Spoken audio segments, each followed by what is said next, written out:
You will meet the value hunters, the patient snipers who wait in the bushes for years, waiting for the market to make a mistake, waiting for a great company to be thrown out with the trash, so they can buy $1 for 50 cents. In a world where everyone wants instant gratification, where we scroll through videos in seconds, the patience of these investors is a superpower. We are going to connect these lessons to the world you see on your phone every day. When we talk about a trader who specializes in short selling, we will talk about the GameStop and AMC squeeze, and what it really means to bet against a mob. When we talk about a trader who understands currency debasement, we will look at the rise of Bitcoin and the argument for digital gold. When we talk about the psychological toll of trading, we will talk about the mental health crisis affecting young retail traders who are addicted to the leverage offered by apps like Robinhood. We are going to take the wisdom of the old guard and apply it to the chaos of the new world. Think about the FIRE movement, financial independence, retire early. Millions of people are obsessed with this idea. They want to escape the rat race. They pump money into index funds. They buy rental properties. They scrape and save. But often, they do this without understanding the true nature of risk. They assume the market will always go up because, for the last decade, it mostly has. What happens when it doesn't? What happens when the passive income dries up? The wizards in this book have seen the lost decades. They have seen the times when buying and holding was a recipe for bankruptcy. They teach us that passive investing is a luxury of a bull market, but active thinking is a requirement for a lifetime of wealth.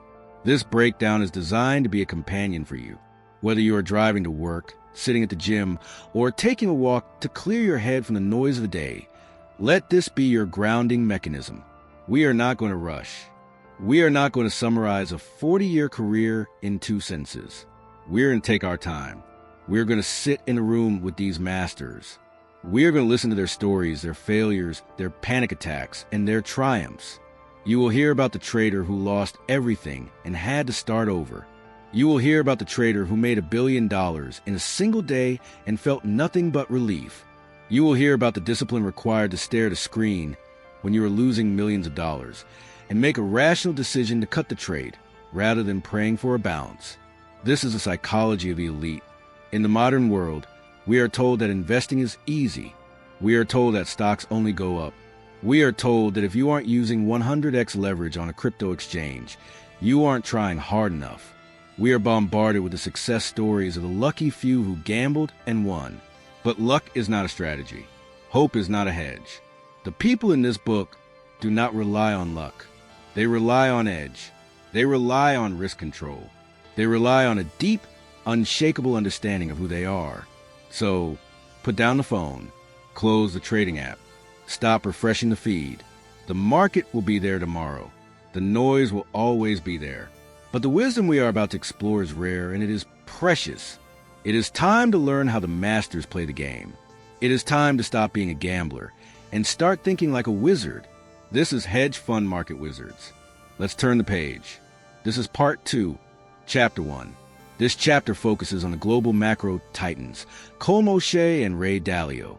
It is a massive, deep dive designed to bridge the gap between high-level economic theory and the visceral reality of trading. Imagine the global economy not as a series of numbers on a spreadsheet, but as a living, breathing organism. It has a pulse. It has moods. It gets sick. It gets feverish with greed, and it shivers with fear. Most investors look at this organism through a microscope. They look at a single company. They argue about whether Apple sold enough iPhones this quarter. They worry about whether a CEO's tweet will tank a stock price. They are zoomed in so close that they can see the pores, but they cannot see the beast itself. Global macro traders are different. They don't use microscopes. They use satellites. They look down at the entire planet at once. They see the flow of money like ocean currents moving between continents. They watch as interest rates in Japan cause a ripple effect that crashes the housing market in London. They see how a political decision in Washington creates a boom in Brazilian commodities. In this chapter, we are going to explore the minds of two of the greatest macro traders who have ever lived, Colm and Ray Dalio. These men do not gamble. They do not guess. They understand the mechanics of the machine better than the people who built it. And in a world that feels increasingly chaotic, with inflation raging, geopolitical tensions rising, and central banks printing money like there is no tomorrow. Their lessons are the only map we have left. Section 1. Colm O'Shea, the Rainmaker. We begin with Colm O'Shea. If you met Colm O'Shea at a dinner party, you might not guess he is one of the most lethal traders in the world. He is articulate, philosophical, and surprisingly calm. But behind that calm exterior lies a mind that is ruthless about one thing: the truth. O'Shea made his name at a firm called Colm Capital. His specialty? Surviving the storms that drown everyone else. His interview in Hedge Fund Market Wizards revolves around a concept that is so simple, yet so profound, that it completely rewrites how most people think about forecasting. The fallacy of forecasting. Turn on the financial news right now. What do you see? You see a parade of experts in expensive suits making predictions. The S&P 500 will hit 6,000 by year-end. Bitcoin is going $100,000 next month. Recession is guaranteed in Q3. O'Shea looks at this circus and laughs. He tells Schwager something that should be tattooed on the arm of every investor. I don't know what is going to happen. It sounds insane. A hedge fund manager, who doesn't know what's going to happen? Isn't that his job? No. O'Shea explains that his job isn't predict the weather. His job is to look out the window and notice when it is raining. This is a critical distinction. Most investors are so obsessed with predicting the future that they ignore the present. They buy a stock because they think it will go up even while it is crashing down. They hold on to a losing crypto position because they believe in a long-term vision, ignoring the fact that the market is telling them they are wrong right now. O'Shea's approach is different. He waits, he watches, he lets the market show its hand. He uses a brilliant metaphor, the Soros backache. George Soros, the legendary trader, famously said that he sold his positions when his back started hurting. It sounds mystical, almost ridiculous, but O'Shea explains the logic. The backache wasn't magic. It was a signal that the trader's subconscious mind had noticed something was wrong, a divergence between what he thought should happen and what was happening. O'Shea teaches us to respect the price. If you have a brilliant thesis that inflation is going to destroy the dollar, but the dollar keeps going up, you don't argue with the market. You get out. You acknowledge that it is raining, even if the weatherman said it would be sunny. How to surf a bubble. One of the most cinematic parts of O'Shea's philosophy is how he handles bubbles. We all know what a bubble feels like. We lived through the 2021 crypto mania. We saw Dogecoin. We saw NFTs aboard apes selling for millions. We saw GameStop. The standard advice from rational investors is to stay away. It's a bubble. It's going to pop. Don't touch it. O'Shea disagrees. He says that bubbles are where the money is. The problem isn't the bubble. The problem is how you trade it. Most people trade bubbles in two ways, and both are fatal. The believer, they buy into the hype, they go all in at the top, and they get destroyed when it pops. The hero, they try to short the bubble. They see something ridiculous, like a bankrupt car rental company stock soaring 500%, and they bet against it. They think they're being smart. But the market stays irrational longer than they can stay solvent, and they get squeezed out, losing everything before the crash finally happens. O'Shea takes a third path. He surfs the wave. He will buy into a bubble, but he does it with what he calls asymmetric risk. He might buy call options, where his maximum loss is just the price of the option, but his upside is unlimited. If the bubble keeps inflating, he makes a fortune. If the bubble pops tomorrow, he loses a small premium. He never shorts a bubble just because it's high. He waits for the trend to break. He waits for the rain. This is a lesson that would have saved millions of retail traders in 2022. How many people tried to buy the dip on crashing tech stocks, thinking they were getting a discount, only to catch a falling knife? O'Shea would have waited. He would have stood on the sidelines, cash in hand, watching the carnage with zero emotion, waiting for the moment the sun actually came out. The invest first, investigate later rule. This is perhaps the most controversial rule in O'Shea's playbook, but in the modern age of algorithmic trading, it is vital. O'Shea says that sometimes the price moves so violently and with such volume that you don't have time to figure out why. If the U.S. Treasury market suddenly crashes at 2 p.m. on a Tuesday, you can't spend 3 hours reading reports to find the cause. By the time you find a reason, the move is over. O'Shea says, if the move is big enough, get in. You can read the news later. This is the reflex of a predator. In the wild, if a gazelle sees a herd running, it doesn't stop to ask, is that a lion or just a shadow? It runs. It survives.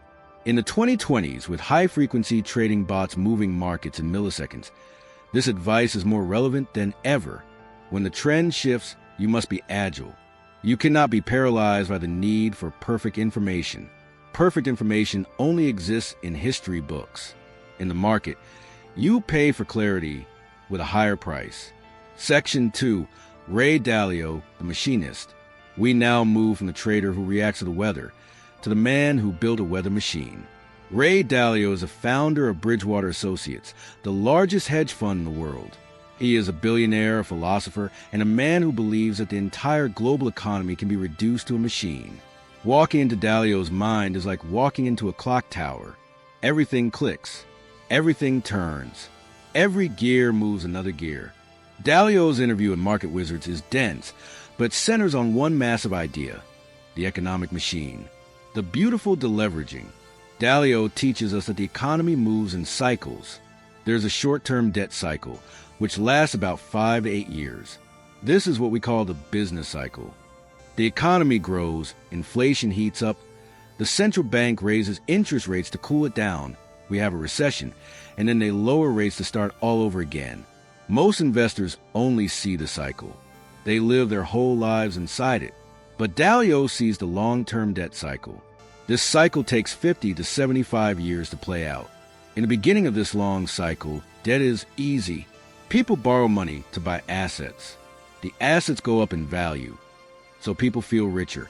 So they borrow more money to buy more assets. It feels like magic. It feels like the party will never end.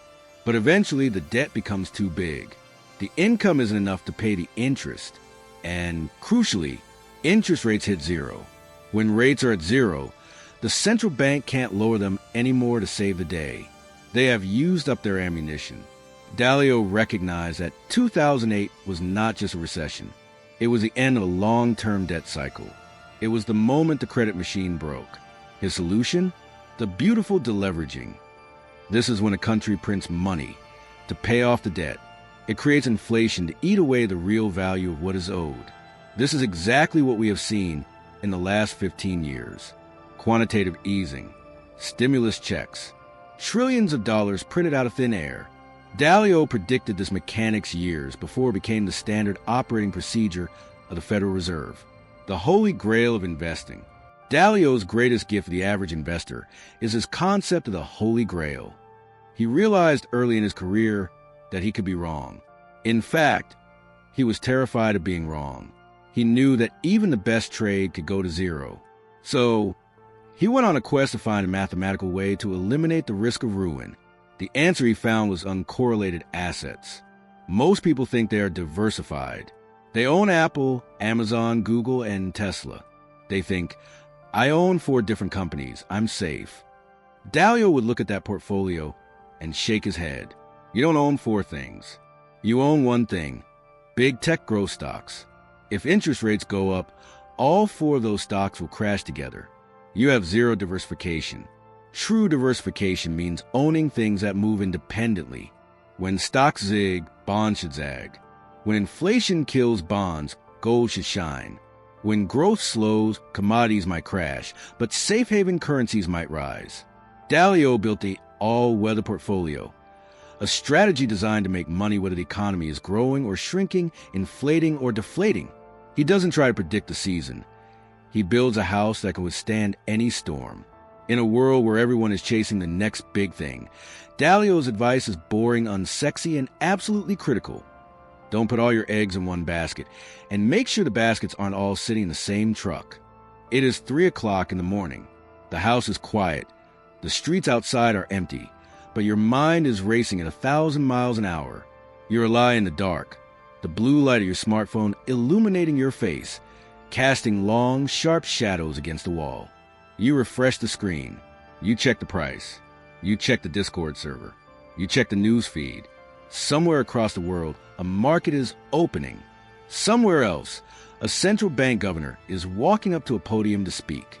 A line on a chart ticks upward, and you feel a rush of dopamine so potent it feels like a drug. A line ticks downward, and you feel the pit of your stomach drop out, a cold sweat forming on your neck. You are trapped in the cycle, the relentless, punishing, intoxicating cycle of the modern financial markets. We are living in the most noisy, chaotic, and accessible financial era in human history. You no longer need to be on the floor of the New York Stock Exchange to trade. You do not need a suit, a tie, or a degree from Harvard. You have the entire global economy in your pocket. With a single tap of a glass screen, you can buy a fraction of a company that builds electric cars. You can bet against the volatility of the entire American economy, or you can purchase a digital currency that didn't exist a decade ago.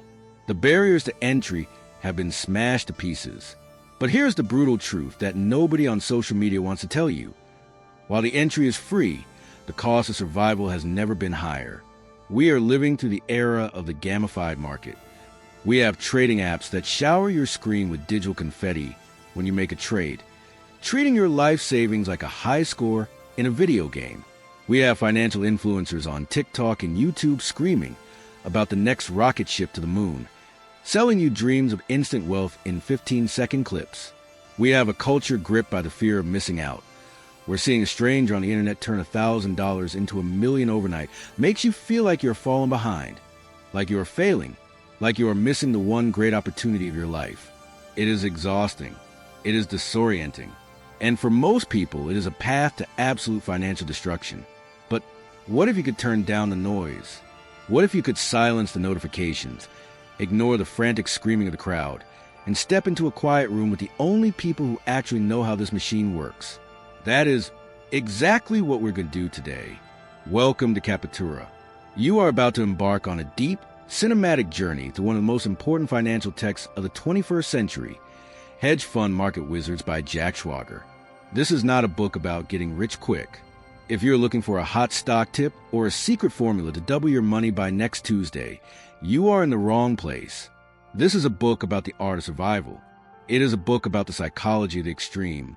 It is a masterclass in how to strip away the emotions that destroy the average investor, greed, fear, ego, and impatience, and replace them with a cold, hard, professional discipline.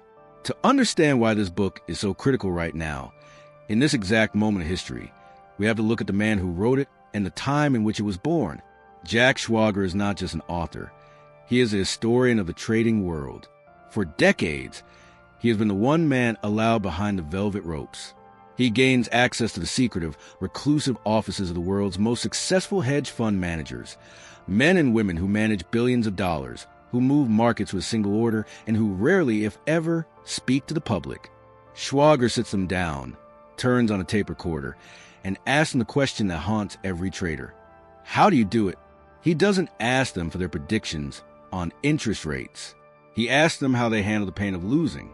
He asks them how they manage risk when the world is burning down.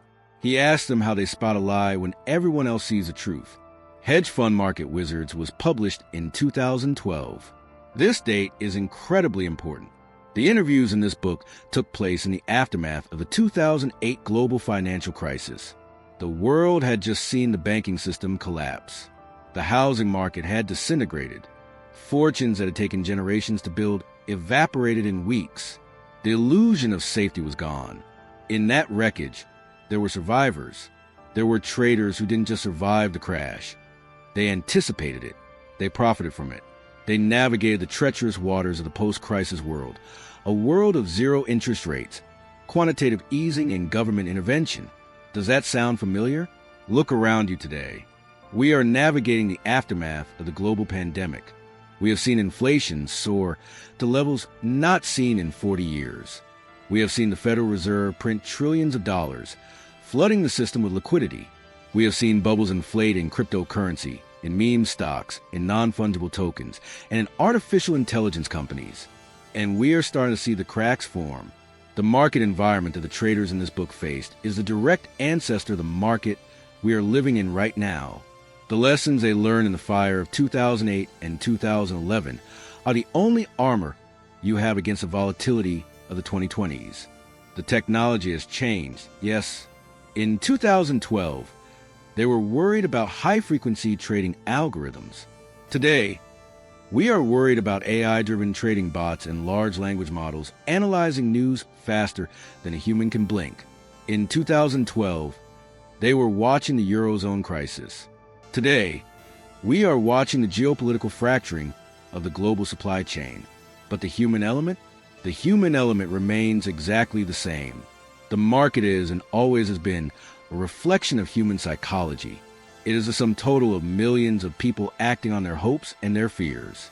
A computer algorithm might execute the trade, but a human programmed the algorithm. A crypto protocol might be decentralized, but the crowd rushing to buy it is driven by the same old greed that drove the tulip mania in the 1600s. This is why Hedge Fund Market Wizards is timeless. It is a study of human nature under pressure. As we go through this book, chapter by chapter, you are going to meet a cast of characters that seem almost fictional in their brilliance and their eccentricity. You will meet the macro traders, the global chess players who look at the entire world, politics, wars, interest rates, currency flows, and see a three-dimensional puzzle that they can solve. You will learn how they spot a country that is lying about its finances or a currency that is doomed to collapse months before the newspapers catch on.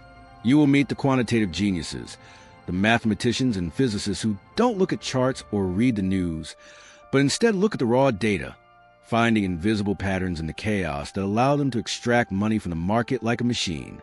You will see how they view the rise of AI not as a threat, but as the ultimate tool.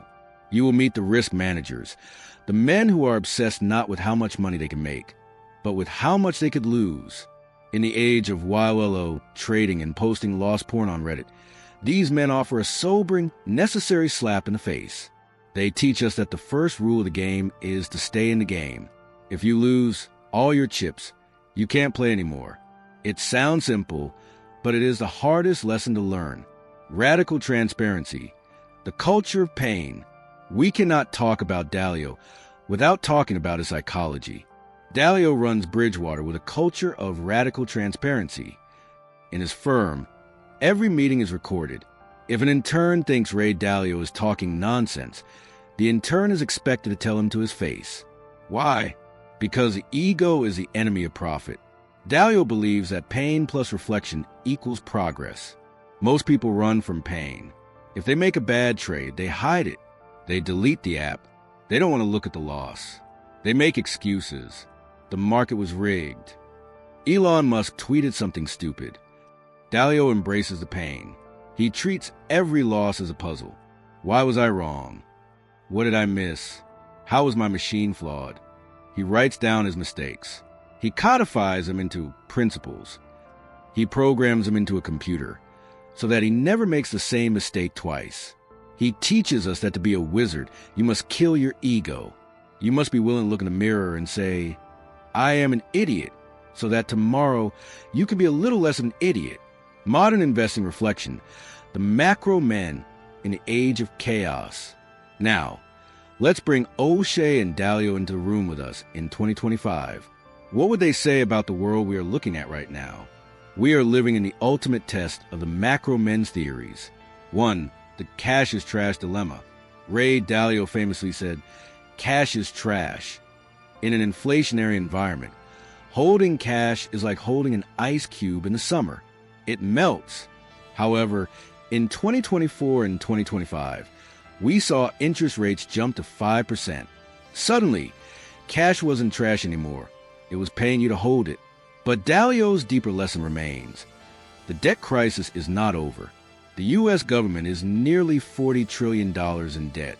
They are paying more in interest than they spend on the military. Dalio would look at this and say, the cycle isn't finished. They will have to print more money. They will have to devalue the currency. The beautiful deleveraging is going to get ugly. This is the intellectual bedrock for the Bitcoin narrative. Many crypto investors are unknowingly Dalio disciples. They are buying Bitcoin because they believe the fiat system is reaching the end of its long-term debt cycle. Whether Dalio buys Bitcoin or gold is irrelevant. The logic is the same. You need an asset that the government cannot print. 2. The zero DTE option casino versus O'Shea's asymmetry. Colm O'Shea talked about asymmetric bets. risking a little to make a lot. Today, retail traders have hijacked this concept with 0 days to expiration, 0 DT options. These are lottery tickets that expire in 24 hours.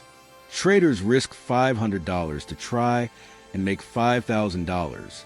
O'Shea would likely look at this with a mix of fascination and horror. He would approve of the math, limited downside, unlimited upside, but he would despise the execution. O'Shea's asymmetry was based on waiting for the rain. He entered these trades when the macro pressure was building, when a currency peg was about to break, or when a bubble was peaking. Modern retail traders are doing it randomly.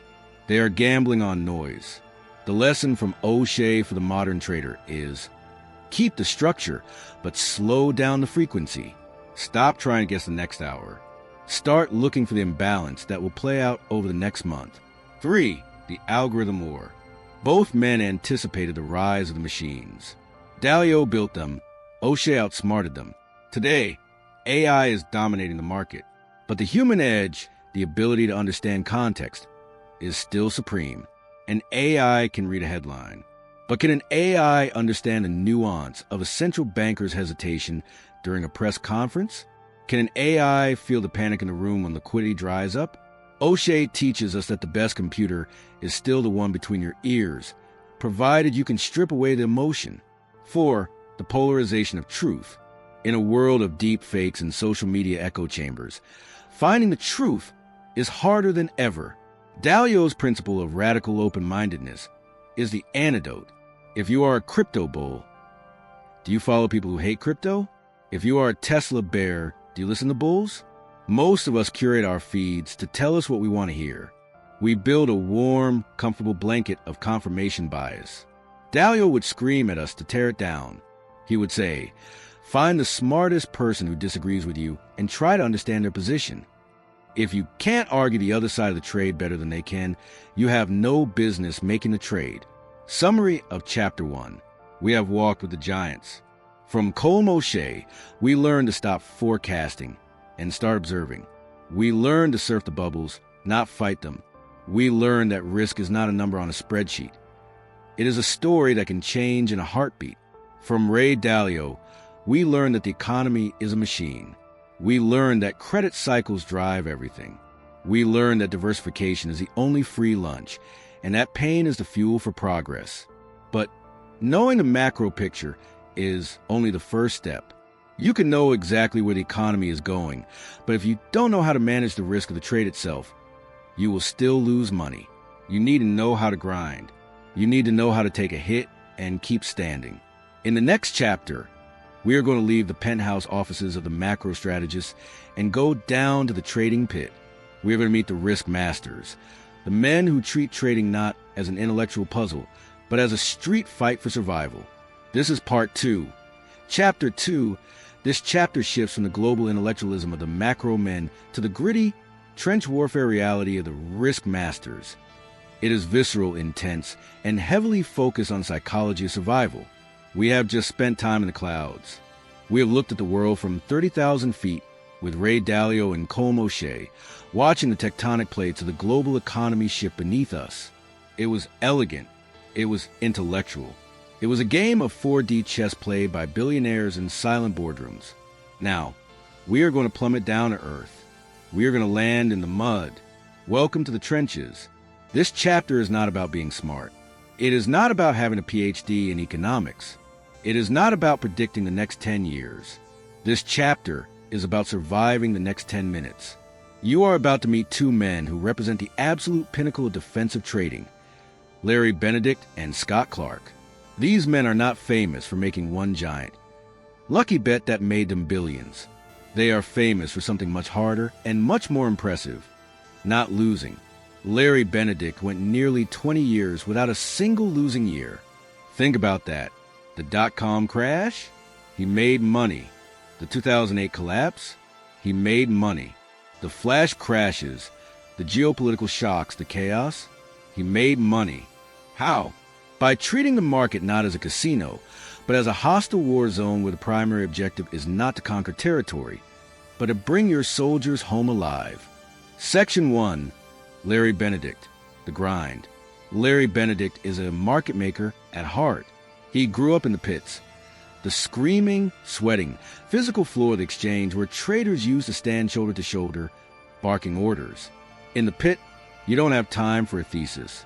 You don't have time to write a white paper on why the euro should go up. You only care about flow. Who is buying? Who is selling? Where's the pain? When Benedict moved off the floor and started his hedge fund, Barksdale Global Capital, he took that pit mentality with him. His philosophy is the exact opposite of the get-rich-quick culture we see on social media today. The philosophy of churning. Open TikTok or YouTube right now. What do you see? I turned $500 into $50,000 in one trade. How to catch the 100x gem. Everyone wants the home run. Everyone swings for the fences. And because they swing for the fences, they strike out, they blow up their accounts. They reload. They blow up again. Larry Benedict doesn't swing for fences. He bunts. He hits singles. He grinds. He calls his churning his P&L profit and loss. He wants to make a little bit of money, hundreds of times a day. He wants to lock in profits constantly. If he makes $10,000 in the morning, he banks it. He protects it. That $10,000 is now his house money for the afternoon. If he loses it back, he stops. It sounds boring, doesn't it? It lacks the adrenaline of the wild LO trade. But this boredom is a secret to extreme wealth. Benedict teaches us that trading is a blue-collar job.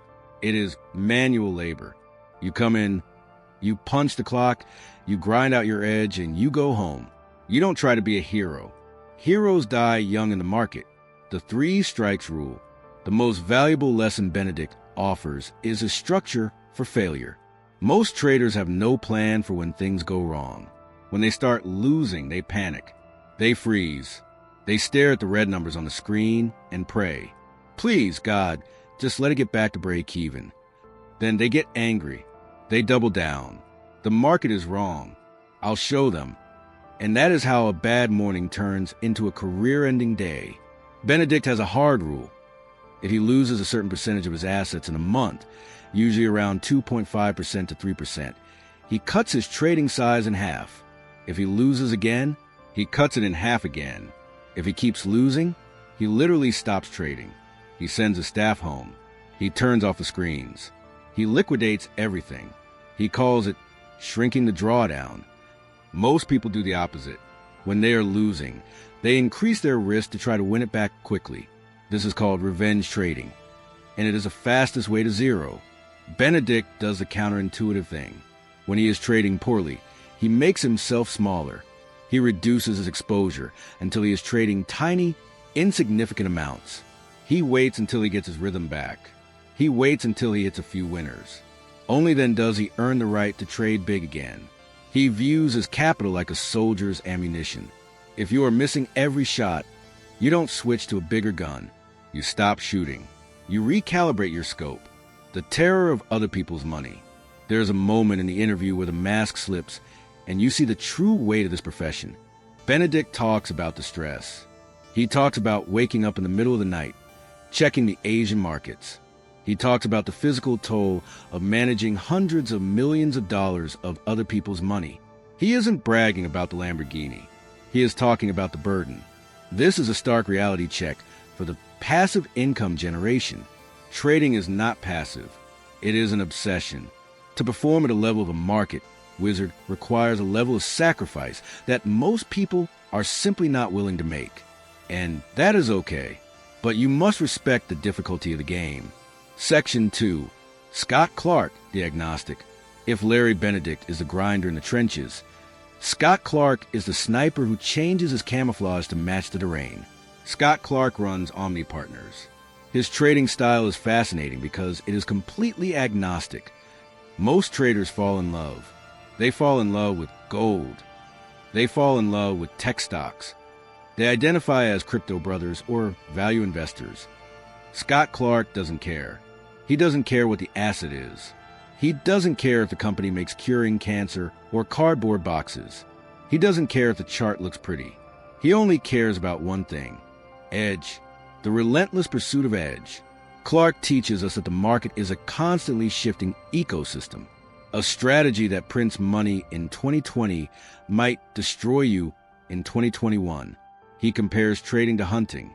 If you are hunting ducks, you go where the ducks are. If the ducks migrate, you don't stay in the empty pond and complain. You move. Clark started his career looking for specific arbitrage opportunities, mathematical mispricings between different markets. But as computers got faster, those opportunities disappeared. The algorithms ate them up. Did Clark quit? No. He evolved. He moved to event-driven trading. He moved to different time frames. His lesson is simple. Don't be loyal to a strategy that stopped paying you. Many retail traders today are still trying to trade the strategies that worked during the 2021 bull run. They are buying dip after dip in speculative tech stocks, not realizing that the regime has changed. They are hunting in an empty pond. Clark's superpower is his lack of ego. He is willing to look like an idiot today if it means he survives tomorrow. He is willing to abandon his favorite setup if the data says it no longer works, the sweet spot of risk. Clark introduces a concept that every listener needs to visualize. Imagine a curve. On the left side of the curve, you have too little risk. If you are too scared to bet, you make no money. You get eaten by inflation. On the right side of the curve, you have too much risk. If you bet the farm every time, you eventually hit a zero and you are out of the game. But in the middle, there is the sweet spot. This is a zone where you are betting enough to make a meaningful difference to your life, but not enough to ruin you if you are wrong. Finding the sweet spot is the hardest thing in trading. Clark explains that most amateurs oscillate wildly. They start on the left, too scared. Then they see a friend get rich, so they jump to the right, too greedy. They lose money, get scared, and jump back to the left. The professional lives in the middle. The professional stays in the sweet spot every single day, regardless of how they feel. The 2% reality. Both Clark and Benedict share a number that might shock you. 2%. They rarely, if ever, risk more than 1% to 2% of their account on a single trade idea. Now, look at a typical Reddit trader. They put 50% of their account into a single option play. They put 100% of their net worth into one cryptocurrency. They are not trading. They are flipping a coin. Clark teaches us that if you risk 50% on a trade, you're not an investor. You are a suicidally confident gambler. If you risk 2%, you could be wrong 10 times in a row and still have 80% of your money left. You are still alive. You can still fight back. Math is the ultimate judge. And the math says, survival requires small bets. Modern investing reflection. The casino in your pocket. How do the lessons of the risk masters apply to the world of 2025? We are living in an era where risk has been trivialized. 1. The funded account illusion. Today, we see the rise of prop firms or funded trader programs. These companies promise to give you $100,000 of their money to trade if you pass a test. It sounds like the dream. It sounds like being Larry Benedict. But look at the rules. They have daily loss limits. If you lose 4% in a day, you lose the account. They are enforcing the discipline that you cannot enforce on yourself. The lesson? You don't need a prop firm to have rules. You can be your own risk manager. You can set a rule today. If I lose $500 this week, I stop trading for the rest of the week. If you cannot follow that rule with your own money, you will never succeed with someone else's. 2. The zero DTE trap again. We mentioned zero DTE options in the last chapter, but let's look at them through Benedict's eyes. Benedict made money by churning small edges. Zero DTE options are the opposite. They are binary. You either double your money or you lose 100% in an hour. Benedict would look at a zero DTE trader and say, you are not trading probability. You are paying for entertainment. There is nothing wrong with entertainment, but do not confuse the price of a movie ticket with a business plan. 3. The stop loss in the age of flash crashes. In the old days, you could shout to a broker to sell. Today, algorithms can drop a stock 20% in 1 second and rip it back up the next. This makes hard stops, automatic sell orders, dangerous. You might get sold out at the bottom of a wick, only to watch the price recover instantly. So, how do we apply the risk master logic? Position sizing. If you can't trust a stop-loss order because the market is too fast, you must reduce your size. If you hold a position so small that even a 50% drop won't ruin your month, you don't need a stop-loss. You have sized out the risk. This is the ultimate defensive move in a volatile world. Summary of Chapter 2. We have left the clouds and survived the trenches. Larry Benedict taught us that trading is a grind, that we must earn the right to increase our size, and that we must shrink when we are hurt. Scott Clark taught us to be agnostic, to hunt where the ducks are, and to stay in the sweet spot of risk. Both men agree on one fundamental truth. The goal of trading is not to get rich on Tuesday. The goal is to be able to trade on Wednesday. But what happens when you have the macro view and the risk management? What happens when you add the third pillar? Math. In the next chapter, we are going to meet the scientists. We are going to meet the men who don't rely on gut feel or macro narratives. They rely on cold, hard data. They are the quant fathers. This is part 2, chapter 3. We are now leaving the screaming pits and the high-rise boardrooms. We are entering the server room. It is cold. It is quiet. It is humming with the sound of 1,000 fans cooling 1,000 processors. This chapter is about the men who removed the most dangerous variable from the trading equation, the human being. Welcome to the machine. In the previous chapters, we learned about intuition. We learned about gut feel and reading the room. But there is a school of thought that says intuition is garbage. There is a school of thought that says human beings are biological disasters when it comes to money. We are tired. We are emotional. We are biased. We get hungry. We get scared. Why would you trust a biological brain to trade a mathematical market? In this chapter, we are going to meet the quants. These are the quantitative analysts. They are the scientists, the physicists, and the mathematicians who view the stock market not as a collection of companies, but as a massive, swirling ocean of data. They don't care who the CEO of a company is. They don't care if the product is good. They don't even care what the company does. They only care about the numbers. We're going to focus on 2 giants, Jaffrey Woodrif and the legendary Ed Thorp. Jaffrey Woodrif is the man who looks for the ghost in the machine, the invisible patterns that predict the future. Ed Thorp is the godfather of them all, the man who proved that you can beat the casino at blackjack, and then walked onto Wall Street and proved you can beat the market too. Section 1. Jaffrey Woodrif, the pattern hunter. Jaffrey Woodrif runs Quantitative Investment Management, QAM. He is not your typical Wall Street shark. He is a tinkerer.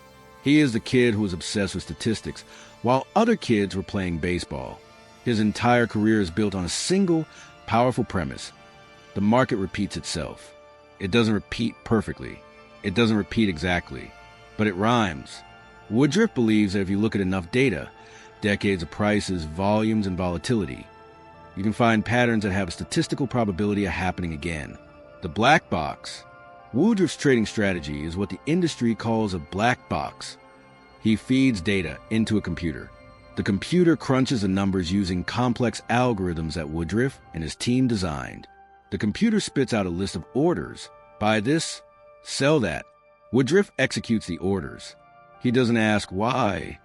If the computer says to buy crude oil futures, he buys them. He doesn't check the news to see if there is a war in the Middle East. He trusts the data. This sounds terrifying to most people. How can you invest without knowing the story?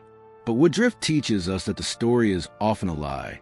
The story is what the news media invents to explain the price movement after it has already happened. The price movement itself is the truth. The price movement is the footprint of what the big money is doing. The danger of overfitting.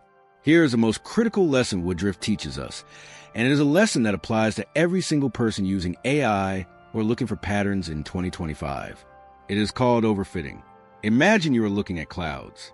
You look up and say, "Hey, that cloud looks like a rabbit." Does it really look like a rabbit? Or is your brain just desperate to find a pattern in the chaos? In trading, this is deadly. You can look at a stock chart and say, "Oh, look, every time the stock drops on a Tuesday when it's raining in London, it goes up on Wednesday." You check the historical data, and you find out that, yes, for the last 10 years, that has been true. So you bet your life savings on it.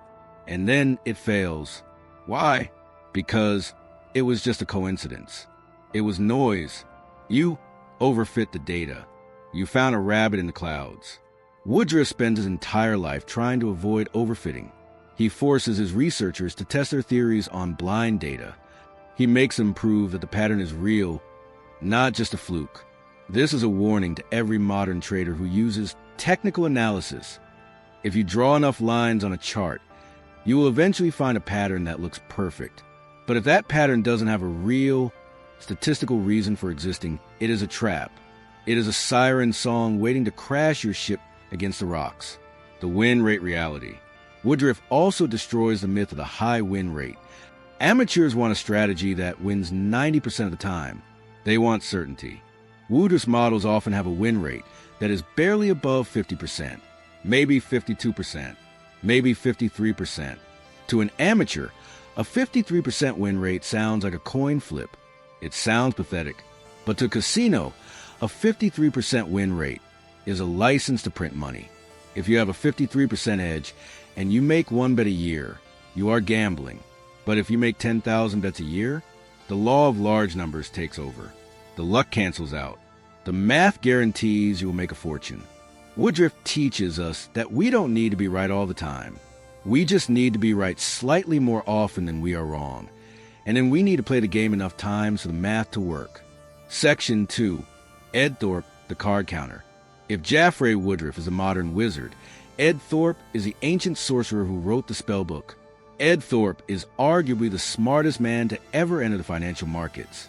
He was a mathematics professor at MIT.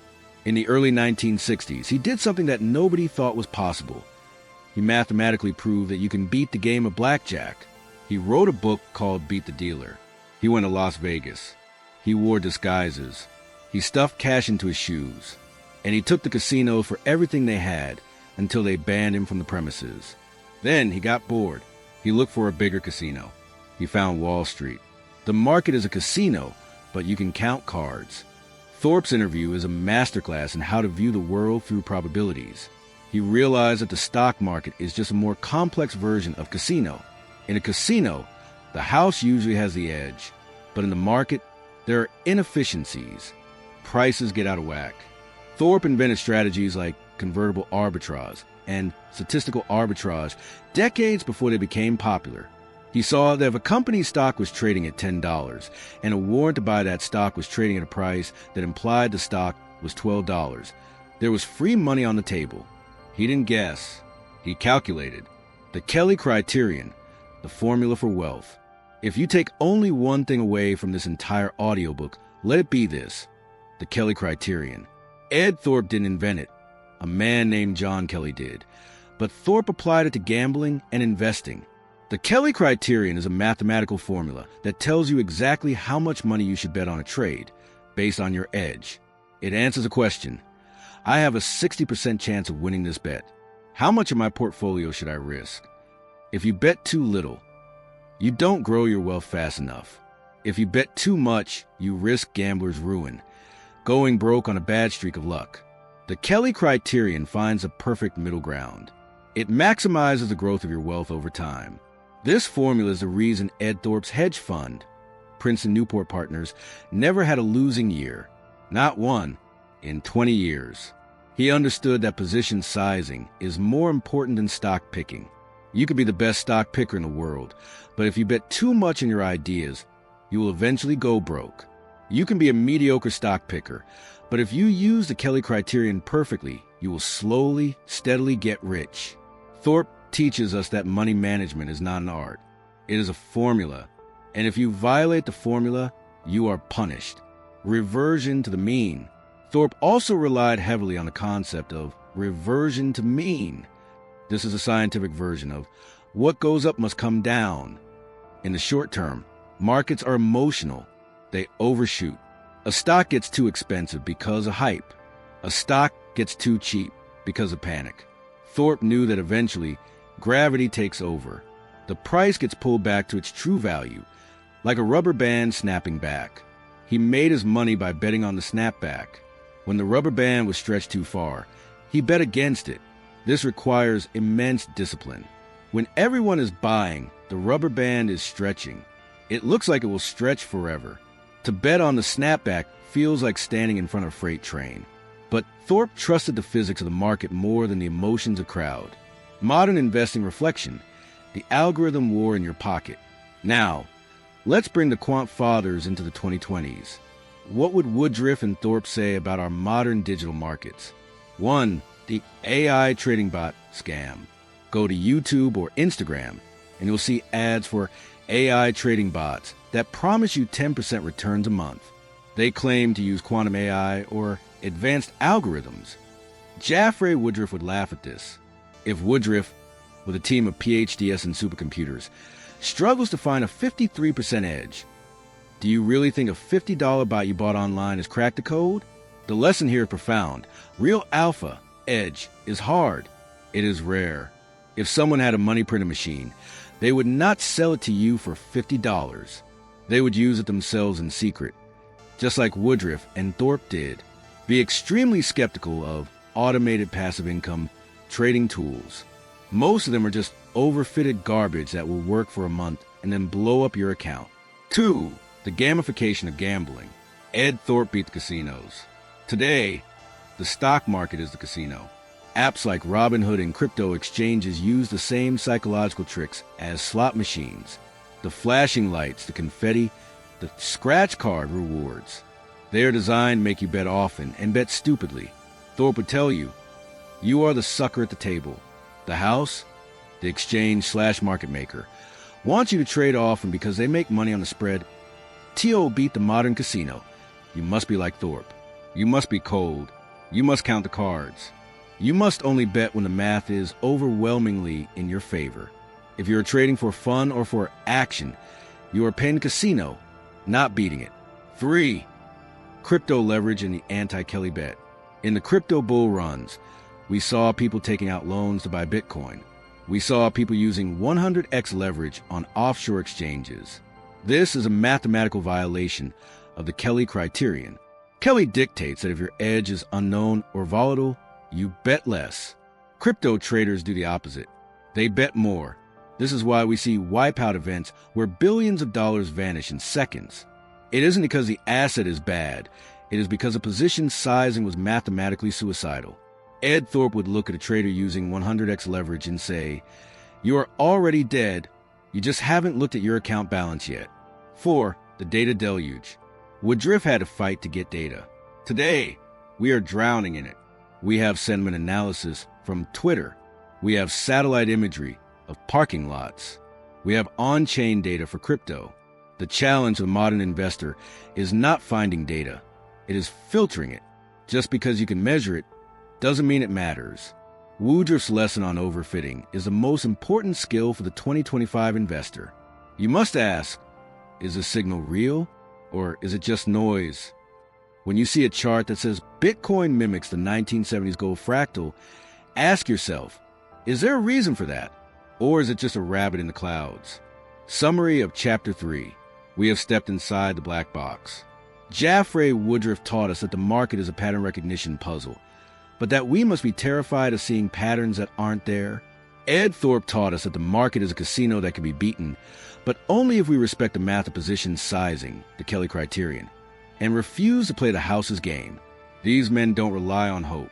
They rely on probability. But what happens when the probability shifts? What happens when a once-in-a-lifetime event happens? The quants hate these events. Their models break. But there's a special breed of trader who loves the chaos. They don't look for the repeating pattern. They look for the anomaly. They look for the black swan. In the next chapter, we are going to meet the asymmetric hunters. These are the men who bet on things that can never happen until they do. This is part 2, chapter 4. We are now moving from the cold, hard math of the quants to one of the most exciting and cinematic styles of trading in existence. This is the style that Hollywood made famous. This is the style of The Big Short. If you have seen the movie The Big Short, you remember the 2 young guys starting a hedge fund in a garage in Berkeley. They are looking for a seat at the big table. They are laughed at by the big banks. But in the end, They turn a few $100,000 into hundreds of millions by betting on the collapse of the U.S. housing market. Those characters were based on real people. One of them is Jamie Mai, the founder of Cornwall Capital. Jamie Mai is an asymmetric hunter. Most people go through life looking for fair bets.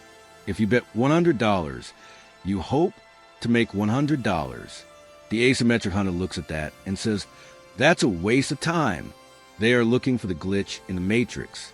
They are looking for the bet where they risk $1 to make $50.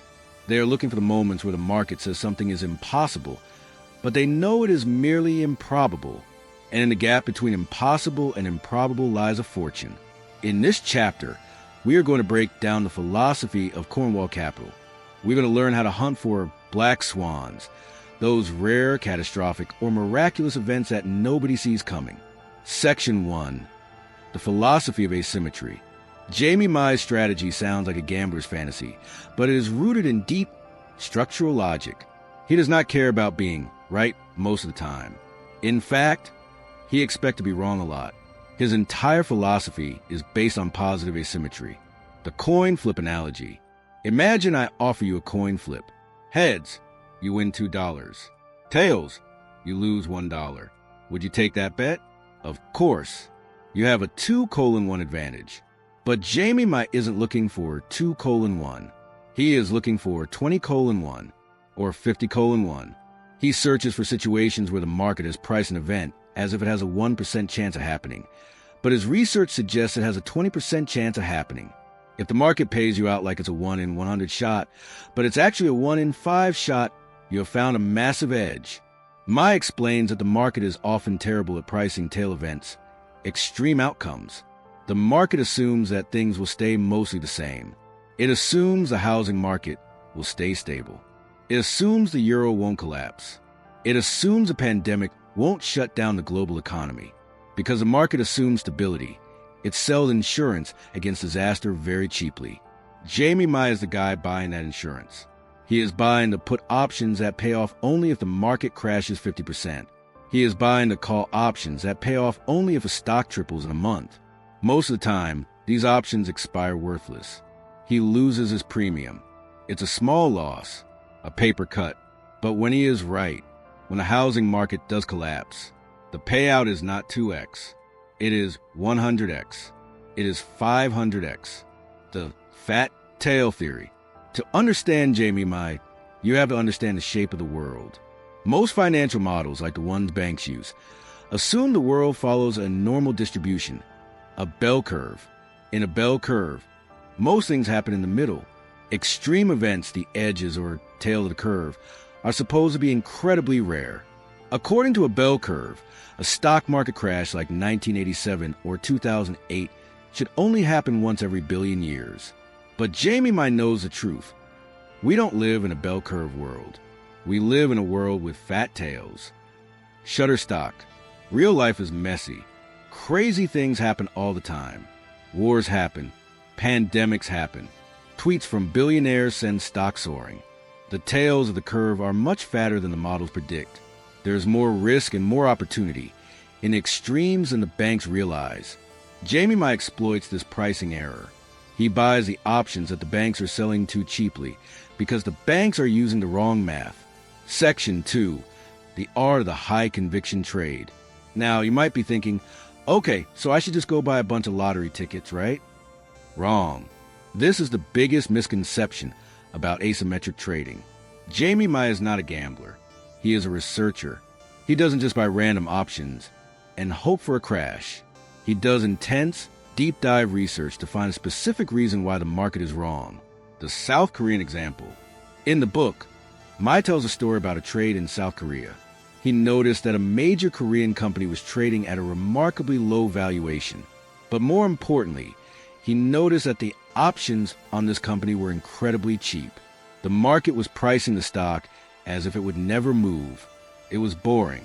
It was dead. But Mai looked at the regulations. He looked at the accounting.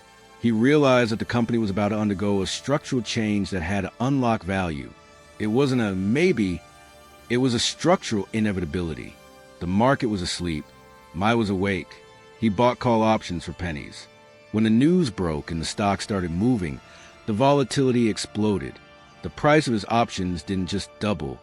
They went strictly vertical. He teaches us that volatility is not constant. The market thinks the future will look like the past. If a stock has been quiet for 2 years, options on it will be cheap.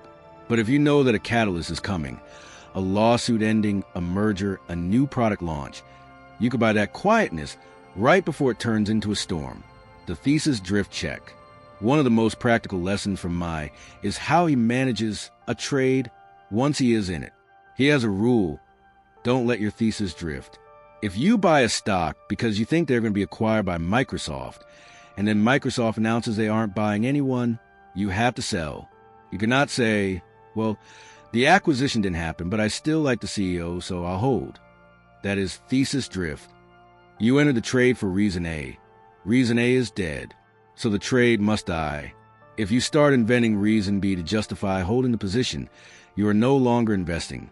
You are hoping. Mai is ruthless about this. He writes down exactly why he is in a trade. If the facts change, he exits immediately, regardless of price. Section 3. The danger of the big short mentality. It is easy to fall in love with Jamie Mai's style. It is sexy. It feels heroic to bet against the world and win. But there's a dark side. This strategy is psychologically brutal. You're going to lose. A lot. You're going to bleed small amounts of money, month after month, year after year. Imagine buying insurance against a hurricane every year. Year 1, no hurricane. You lose your premium. Year 2, no hurricane. You lose your premium. Year 3, no hurricane. You lose your premium. Your friends start laughing at you. Why are you wasting money? The weather is fine. You start to doubt yourself. You feel stupid. Then year 4 comes. The hurricane hits. You make 50 times your money. All the losses are paid for, and you are rich. But can you survive the first 3 years? Can you handle the social pressure? Can you handle the boredom? Most people can't. They give up in year 3, right before the payout. Jamie Mai teaches us that you need a psychological constitution of steel to be a contrarian. You have to be comfortable being the only person in the room who thinks the building is on fire while everyone else is drinking champagne. Modern investing reflection. The YLO culture versus true asymmetry. How does Jamie Mai's philosophy translate to the 2025 landscape? It is more relevant than ever, but it has been corrupted. 1. The GameStop GME phenomenon. The GameStop saga of 2021 was a textbook Jamie Mai trade. At the beginning, Roaring Kitty Keith Gill did exactly what Mai did. He looked at a company that the market said was going bankrupt. Price for death. He saw that they had cash, they had a new console cycle coming, and the short interest was over 100%. The market said, chance of survival is 0%. Roaring Kitty said, chance of survival is maybe 50%. The asymmetry was massive. He bought call options for pennies. He turned $50,000 into $50 million. That is the Jamie Mai strategy in action. 2. The corruption. Lotto ticket culture. However, what happened after GameStop was a corruption of the strategy. Millions of retail traders saw the result, the $50 million, but didn't understand the process, the deep research. They started buying zero DTE call options on random stocks. They started buying meme coins with no utility. They thought they were asymmetric hunters. They were just buying lottery tickets. Jamie Mai would tell you, a lottery ticket is not an asymmetric trade. In a lottery, the odds are mathematically against you. The house has the edge. In a true asymmetric trade, the odds are in your favor. The market just hasn't realized it yet. You must know the difference. Are you betting on a mispriced probability, or are you just praying? 3. Hedging the everything bubble. We are currently living in what some call the everything bubble. Real estate is high. Stocks are high. Crypto is high. Everything is priced for perfection. A Jamie Mai disciple would look at this environment and say, protection is cheap. When the market is at an all-time high, put options, bets that the market will crash, are usually at their cheapest. Nobody wants them. Everyone is bullish. This is the time to apply the strategy. You can use a tiny percentage of your portfolio, maybe 1% or 2%, to buy catastrophe insurance. If the market keeps going up, you lose that 1%. It's a drag on performance. But if we hit a recession, if a war breaks out, if the AI bubble bursts, that 1% hedge could explode in value, saving your entire portfolio from ruin. This is how you use asymmetry defensively, not just offensively. For the crypto VC model. In crypto, we see this asymmetry in early-stage investing. Venture capitalists invest in 50 startups. 40 of them go to zero. 5 of them break even. 1 of them becomes the next Solana or Ethereum and goes up 1,000x. That one winner pays for all the losers and makes the fund profitable. This is the Jamie my model applied to venture capital. For the average person, this is hard to replicate because we don't have access to those deals. But the principle remains, don't fear the loss. Fear the lack of upside. If you only invest in safe things with capped upside like bonds, you will never have that 1,000x outlier event. Summary of Chapter 4. We have learned the art of the long shot. Jamie might taught us that the world is not a bell curve. The world is wild, chaotic, and full of fat tails. He taught us that we should not fear being wrong small, as long as we are right big. He taught us that the greatest opportunities in the market come when the wisdom of the crowd is mathematically flawed. But being a contrarian is lonely, and being an asymmetric hunter requires you to lose often. What if there was a way to trade where you didn't have to be a cowboy? What if you could just be a sniper? What if you could make money not by betting on the apocalypse, but simply by executing better than everyone else? In the next chapter, we are going to meet the focus specialists. These are the men who don't try to conquer the whole world. They pick one tiny corner of the market, and they own it completely. This is Part 2, Chapter 5. We are now narrowing our focus. We have seen the whole world macro. We have fought in the trenches risk, and we have analyzed the math quants. Now we meet the specialists. These are the traders who believe that the market is too big to master everything. You can't be an expert in Apple stock, in Bitcoin, and Brazilian real, and wheat futures all at the same time. If you try to be a jack of all trades, you will be a master of none. And in the financial markets, the master of none gets slaughtered. In this chapter, we are going to explore the discipline of staying in your lane. We will meet Michael Platt, the billionaire founder of Bluecrest Capital, and Kevin Daly, the master of emerging markets. These men don't try to play every game. They pick a specific game. They learn the rules better than anyone else. And they play it with lethal precision. In the age of the internet, we are obsessed with knowing everything. We scroll through Twitter to see what's happening in Ukraine. Then we check a tech stock in Silicon Valley. Then we look at a crypto token made by a developer in Singapore. We feel smart because we have information.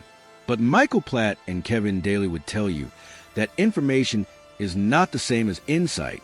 Being a tourist in a market is the fastest way to lose your money. The tourist looks at the sites, takes a few pictures, and buys a souvenir. The local knows the back alleys. The local knows which shop is a scam. The local knows when the weather is about to turn. These wizards are the locals, and they love taking money from the tourists. Section 1. Michael Platt, the Iron Hand. Michael Platt is the founder of Bluecrest Capital Management. He is one of the richest men in Britain. He is not a gambler. He is a business owner, and his business is manufacturing returns. His interview in Hedge Fund Market Wizards is famous for one specific element: his ruthlessness regarding risk. Most people think of hedge fund managers as cowboys. Platt is more like a strict headmaster. The 3% rule. Platt has a rule for his traders that is terrifyingly simple. If a trader loses 3% of their capital, their trading allocation is cut in half. If they lose another 3% of that reduced amount, they are fired. Gone. No excuses. No, but the market is coming back. No second chances. Why such a tight leash? Platt explains that drawdowns destroy the mind. When a trader is down 10%, they stop thinking rationally. They start trading from a place of fear. They become paralyzed. Or worse, they start gambling to make it back. Platt doesn't want heroes who dig themselves out of holes. He wants traders who never fall into the hole in the first place. He believes that it is easier to find a new trader than it is to recover from a 20% loss. This is a brutal lesson for the retail trader. How many of us hold on to a losing trade until it's down 30%, 40%, 50%? We tell ourselves, it's a long-term investment. Platt would look at that and say, you are not an investor. You are a victim. He teaches us that the first loss is the best loss. Take the 3% hit. It stings, but it doesn't kill you. You can come back tomorrow. Looking for the idiot. Platt has another fascinating philosophy. I look for the idiot. He views trading as a poker game. He wants to know who is on the other side of his trade. Is he buying from a smart hedge fund? Or is he buying from a central bank that doesn't care about profit? He loves trading against central banks. Why? Because central banks are not trying to make money. They are trying to stabilize an economy. They will sell a currency at a stupid price just to keep a peg. Platt calls this poking the eye of the giant. The giant is slow. The giant is clumsy. The giant has unlimited money to lose. Platt wants to be the nimble mosquito that takes a bite and flies away. He teaches us to ask, who is on the other side? When you buy a meme stock at the top, who is selling it to you? Is it a panicked retail trader? Or is it a savvy insider who knows the company is garbage? If you don't know who the sucker is, it's probably you. Execution is alpha. Finally, Platt is obsessed with execution. He doesn't just care what he buys. He cares how he buys it. He hates giving away slippage, paying more than the market price. He hates paying unnecessary fees. He treats trading like a manufacturing plant. If you can shave 0.1% off your costs on every trade, that compounds into millions of dollars over a year. For the modern trader, this means watching your spreads. It means using limit orders instead of market orders.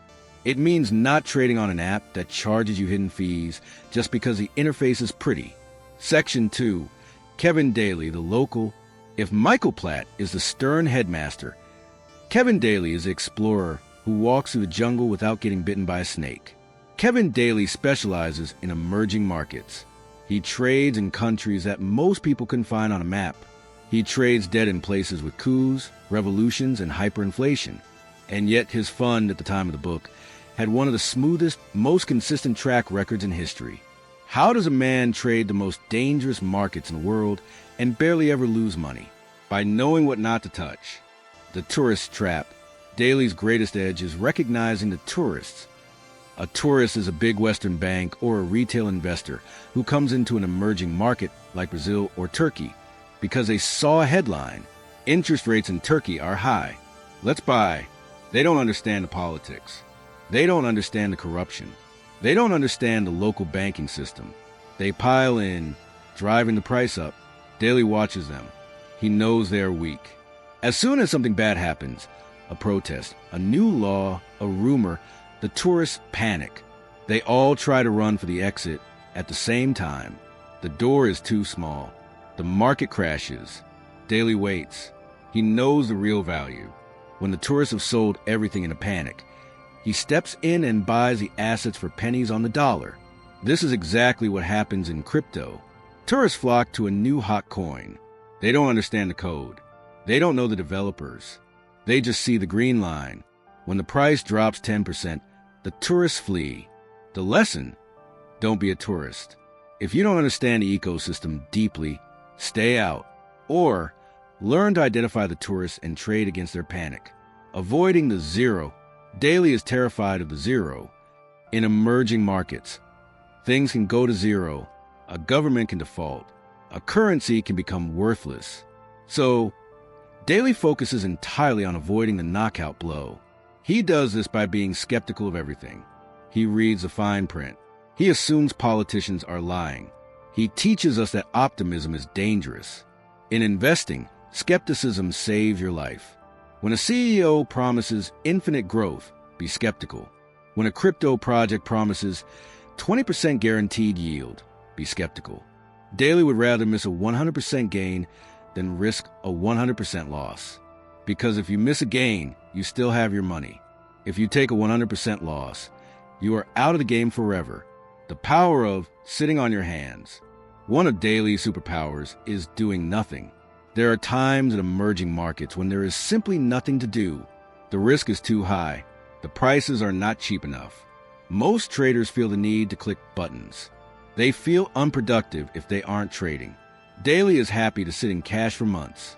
He waits for the fat pitch. He waits for the moment when the market is screaming in terror, and he is the only one with cash and courage. This patience is a form of specialization.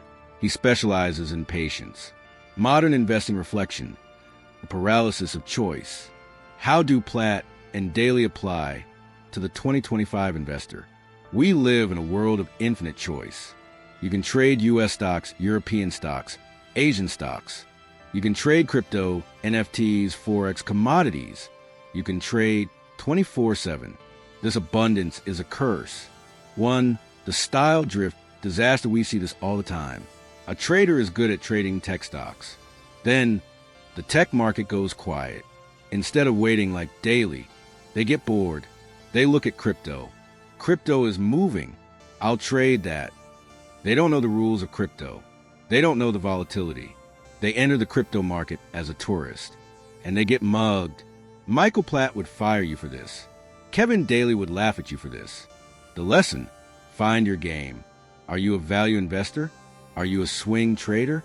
Are you a crypto native? Whatever you are, be that. Do not drift into other lanes just because the grass looks greener. The grass is usually greener because it's painted over a septic tank. 2. The stop-loss crisis.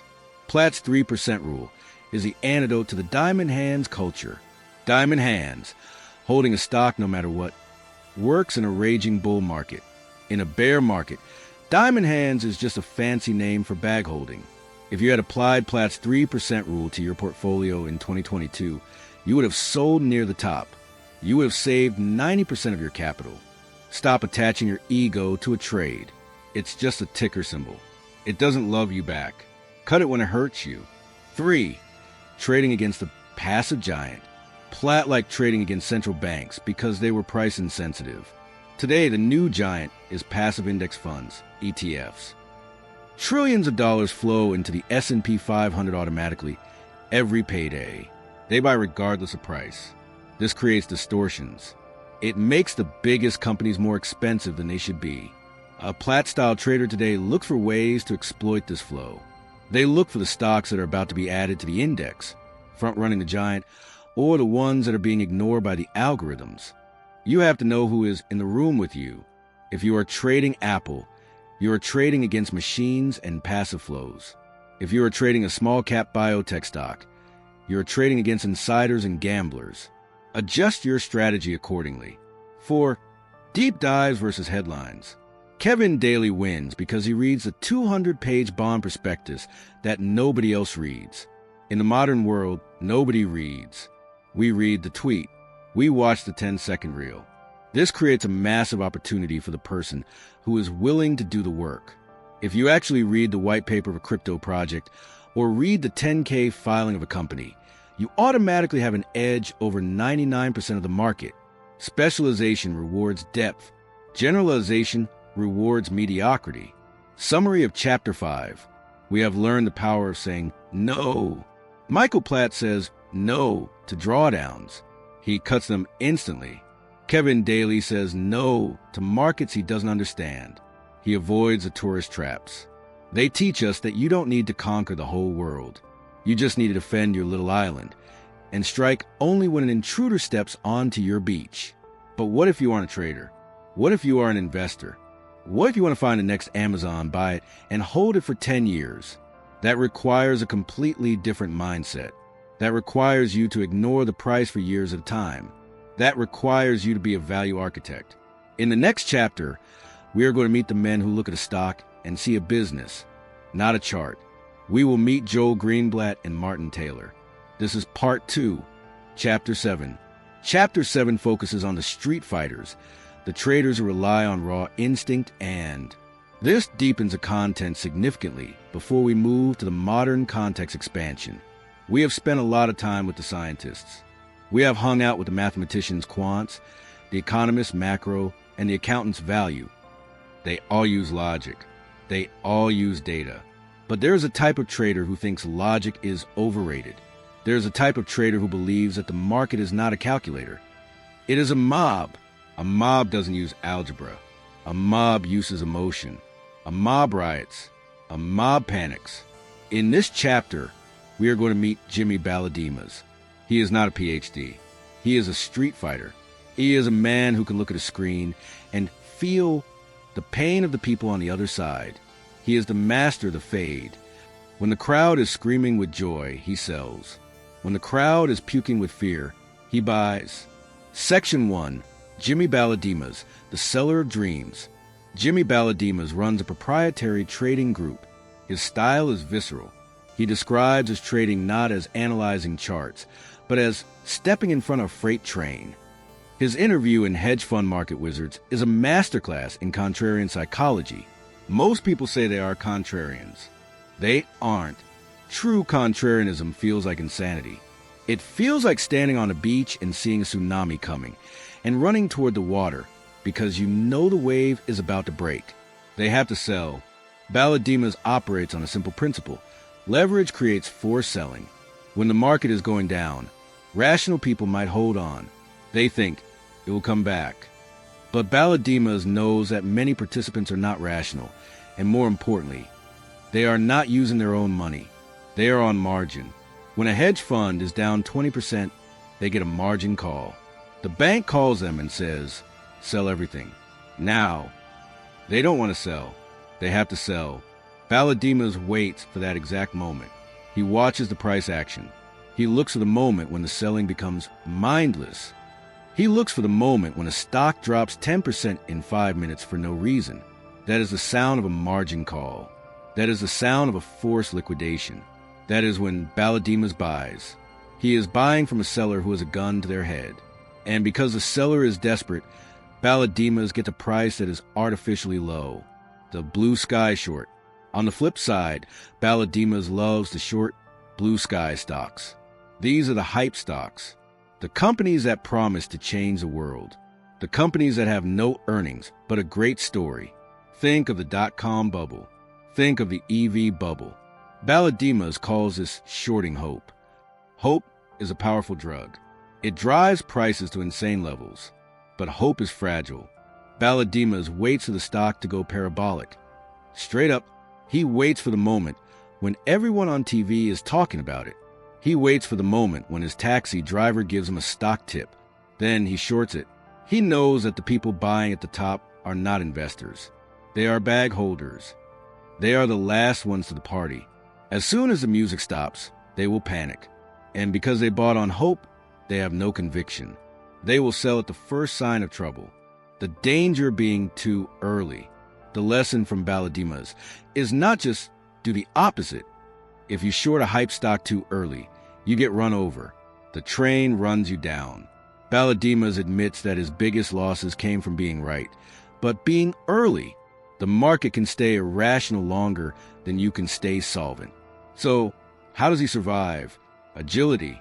If he shorts a stock and it keeps going up, he cuts it. He doesn't argue. He doesn't say, I'm right. He gets out of the way. Then he waits, and he tries again higher. He is like a boxer. He jabs. He misses. He jabs. He misses. But eventually he lands a knockout punch. Modern investing reflection. The diamond hands delusion. Jimmy Balodimas is the ultimate villain to the modern ape movement. GameStop/MC/crypto. The apes believe that if they just hold hands and refuse to sell, the price will go to infinity. Balodimas would look at them and see lunch. 1. The meme stock cycle. When a meme stock goes up 500% in a week, who is buying? It's the person who saw it on TikTok 5 minutes ago. Balodimas teaches us that this buyer is the mark. In 2021, we saw stocks like Bed Bath & Beyond soar, only to go bankrupt later.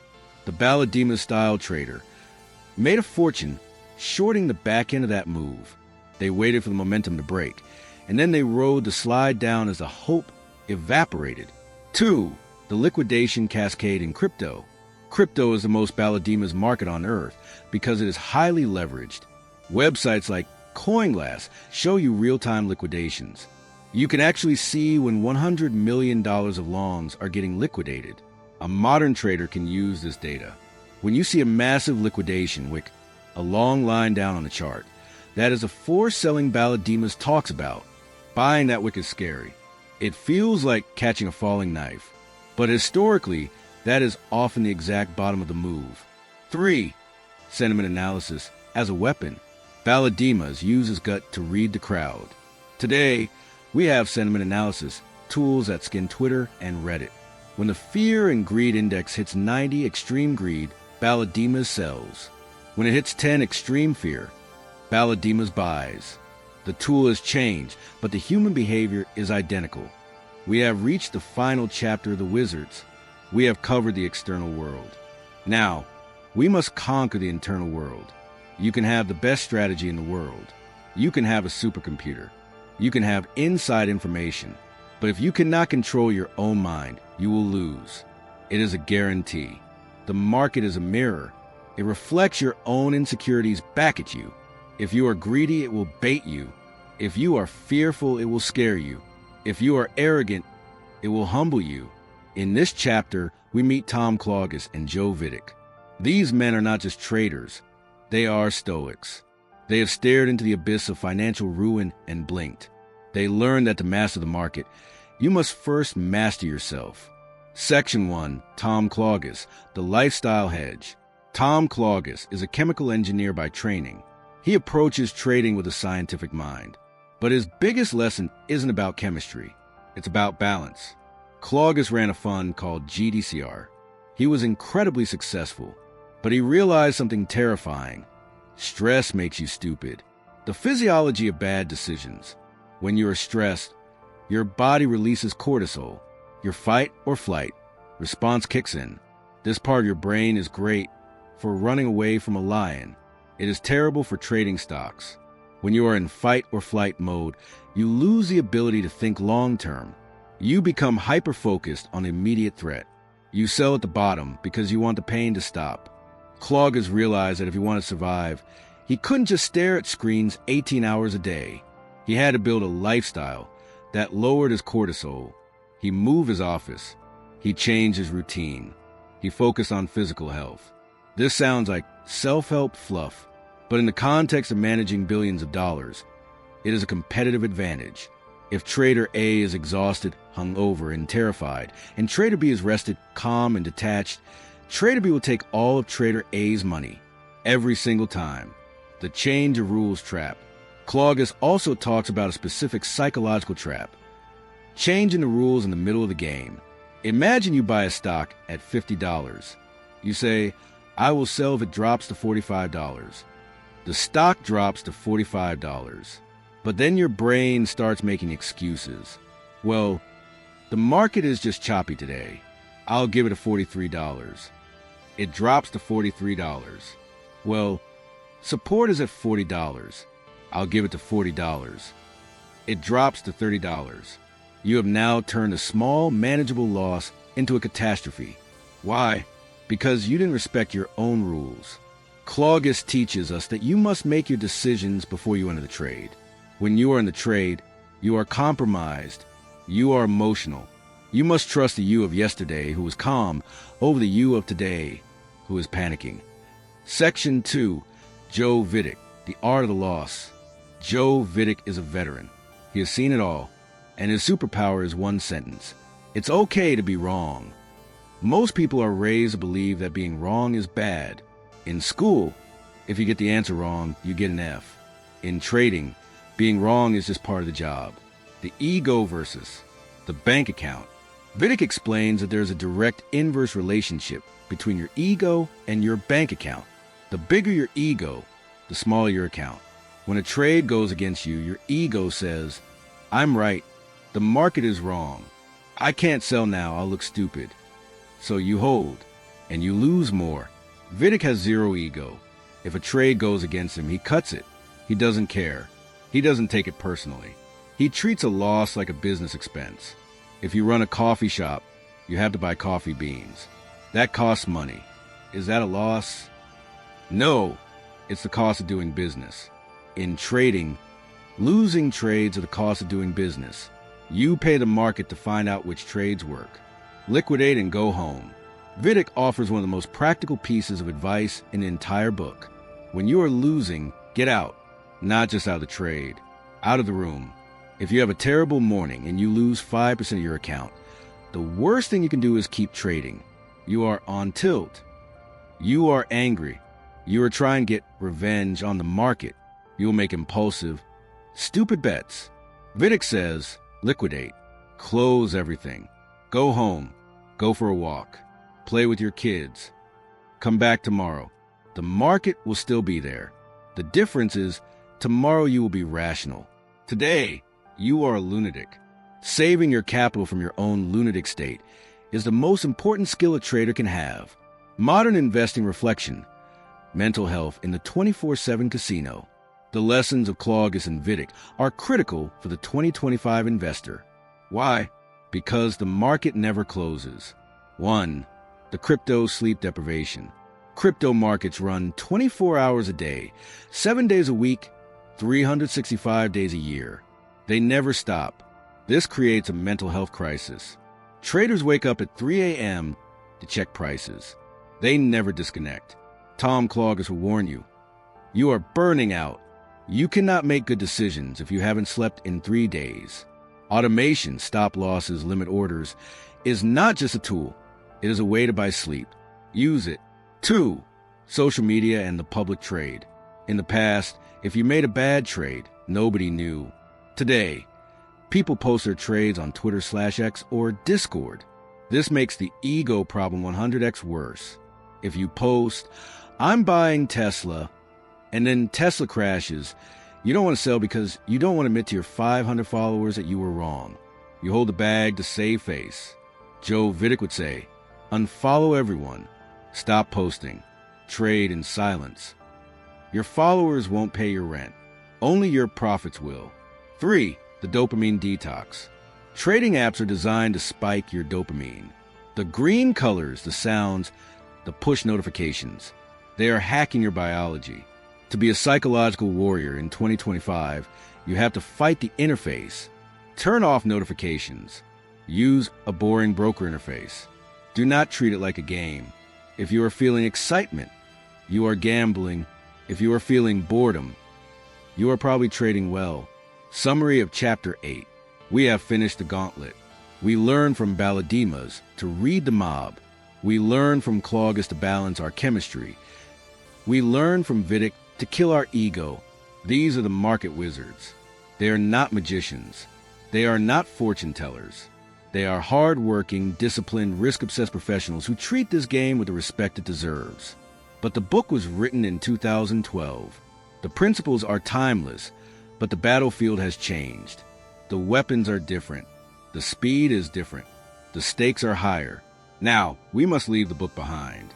We must take these lessons and step into the future. We are going to look at the modern context. We are going to ask, how do these rules apply to a world of artificial intelligence, memes, and digital money? The wizards conquered the past. Can you conquer the future? This is Part 3, Modern Context Expansion. This is the bridge. We are leaving the pages of the 2012 text and stepping into the glowing, chaotic, high-speed reality of the present day. This section is designed to be the ultimate update, a DLC for the original book that applies its timeless wisdom to the age of AI and memes. We have traveled through the minds of the greatest traders of the turn of the century. We have seen how they navigated the dot-com bubble, the 2008 financial crisis, and the Eurozone collapse. They used telephones. They used spreadsheets. They read newspapers. But if you look out the window today, the world looks different. The floor of the New York Stock Exchange is largely a TV studio. The screaming men in colorful jackets are gone, replaced by silent server farms in New Jersey, humming with the power of artificial intelligence. The barriers to entry have vanished. The speed of information has accelerated from the speed of a printing press to the speed of light. You are no longer just competing with other humans. You are competing with neural networks. You are competing with algorithms that can read 10,000 news articles in a millisecond. You are competing with a swarm of millions of retail traders coordinated on social media, capable of moving markets with the power of a collective meme.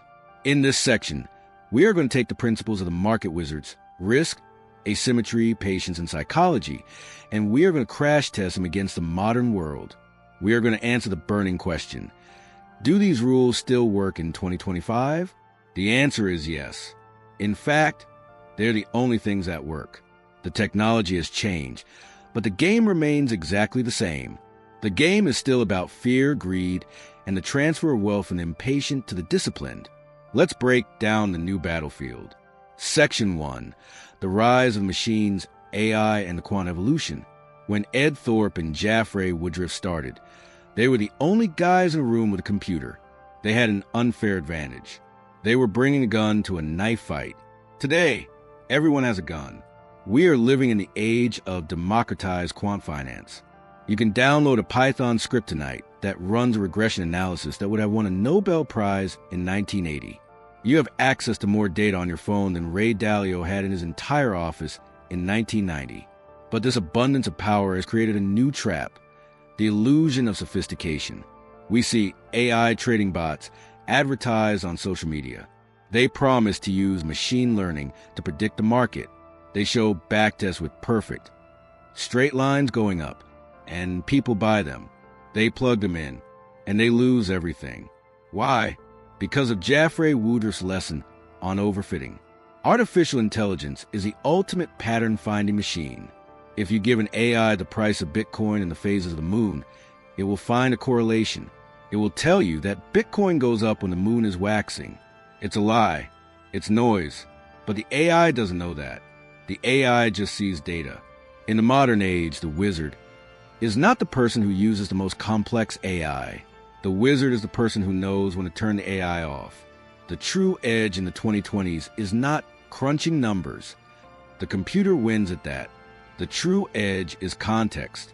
An AI can read a Federal Reserve press release and see the word inflation, but can it understand the nervous twitch in the chairman's eye?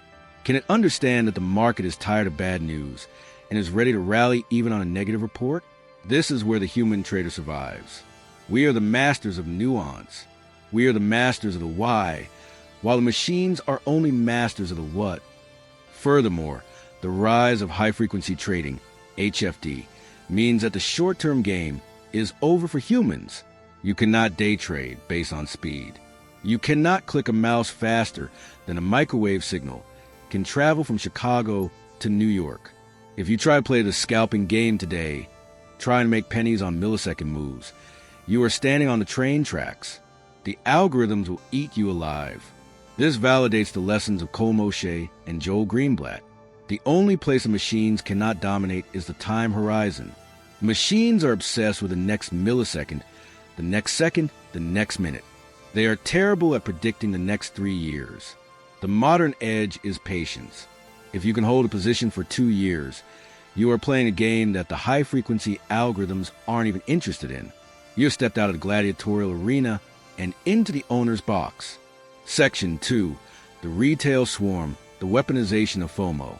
Jimmy Balodimas taught us about the mob. But in his day, the mob was slow. It took weeks for a rumor to spread. Today, the mob moves at the speed of a tweet. We saw this with GameStop. We saw this with AMC. We saw this with Dogecoin. Social media has allowed retail investors to unionize. They can coordinate their buying power to attack hedge funds. They can create gamma squeezes that force institutions to buy at higher and higher prices. This is a new phenomenon. It is weaponized flow. But for the individual listener, this is dangerous. If you are part of the mob, you feel powerful. You feel like you are part of a revolution. But ask yourself, who is leading the revolution? Often, the people shouting the loudest on Reddit or Twitter are the ones who bought first. They need you to buy so they can sell. They're using you as exit liquidity. Connect this to Kevin Daly's lesson on tourists. The modern social media hype cycle brings in millions of tourists. They buy because they see a hashtag. They buy because a celebrity endorsed it. The wizard watches this with a cold, detached stare. The wizard does not join the mob. The wizard waits for the mob to get tired. When the hype dies down, when the hashtag stops trending, when the price crashes 80% and the tourists go home crying. That is when the wizard steps in. That is when the value architect picks up the pieces for pennies on the dollar. The modern lesson is simple. If it is trending, you are too late. If your Uber driver is talking about it, sell it. If your family group chat is asking how to buy it, run away. True opportunity is lonely. True opportunity has no hashtags. Section 3. The Crypto Casino and the Return of Asymmetry. We cannot talk about the modern context without talking about cryptocurrency. To some, it is the future of money. To others, it is a Ponzi scheme. To a market wizard, it is simply volatility. And volatility is opportunity. Jamie Mai's philosophy of asymmetry, risk $1 to make $50, is more alive in crypto than anywhere else. In the stock market, it is rare to find a stock that goes up 10x in a year. In crypto, that happens on a random Tuesday. But this comes at a cost, extreme risk of ruin. The modern trader must view crypto through the lens of Larry Benedict risk management. Because crypto is so volatile, your position sizing must be tiny. If you put 50% of your net worth into a meme coin, you are not an asymmetric hunter. You are a suicidal gambler. But if you put 1% of your portfolio into a basket of high potential projects, that is a rational, calculated bet on a new technology. We also see the validation of Ray Dalio's cash is trash thesis. Why was Bitcoin created? It was created as a response to the 2008 financial crisis, the very crisis that frames this book. It was a vote of no confidence in the banking system. Whether you like Bitcoin or not, it represents a hedge against the system. The modern macro trader treats Bitcoin not as a currency, but as digital gold, a chaotic, volatile insurance policy against the devaluation of the dollar. But be warned, the crypto market is also the home of the grifter. Martin Taylor taught us to look at management, to check if they do what they say. In crypto, 90% of projects are run by anonymous founders who disappear with the money. The skepticism of Martin Taylor is your only shield. If a project promises 20% guaranteed returns, it is a lie. If the tokenomics look like a pyramid scheme, it is a pyramid scheme. Do not let the shiny technology blind you to the ancient reality of fraud. Section 4. The gamification of your financial future. Perhaps the most insidious change in the modern world is the gamification of trading. Apps like Robinhood, eToro, and Coinbase have done something brilliant and terrible. They made losing money feel fun. When you buy a stock, confetti rains down on your screen. When you check your portfolio, it flashes with bright colors. They give you free stocks for inviting friends. They have turned the New York Stock Exchange into Candy Crush. This is a direct attack on your dopamine system. Tom Cloggis and Joe Vidic warned us about the internal game. They warned us about emotion. These apps are designed to create emotion. They are designed to trigger the same chemicals in your brain as a slot machine. They want you to trade often. Why? Because they make money on payment for order flow. The more you trade, the more they get paid. They are the casino. You are the player. And the house always wins. The modern wizard must fight back against the interface. You must realize that friction is good. In the old days, to buy a stock, you had to call a broker. You had to pay a $50 commission. That friction made you think, is this trade really worth $50? Today, trading is free and instant. So you trade garbage. You trade impulsively. To apply the wisdom of the book today, you must artificially create friction. Force yourself to write down your trade thesis on a piece of paper before you press the button.